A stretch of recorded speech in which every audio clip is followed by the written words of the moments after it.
Hər detalını öz büdcəmizlə dizayn etdiyimiz studiyamızın son halı belədir. Gəlin baxaq görək son videodan sonra nələr dəyişib. Ötən videoda da qeyd etdiyim kimi biz dekorumuzu divarın üzərində qurmayacağıq. Buna görə öz xüsusi dekorumuzu hazırladıq. Ustamız da ki hər zamanki kimi deyinir. Gah yeri süpürüm, gah ay çıxanmır, gah papırılsın.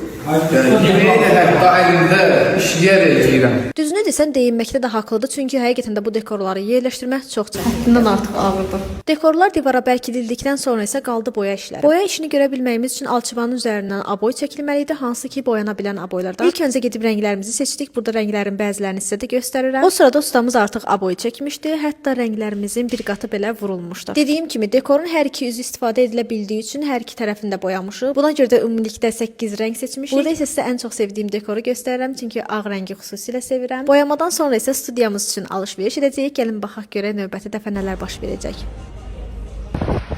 Nə axtarırdıq? Əslində olar ya bu kəminə.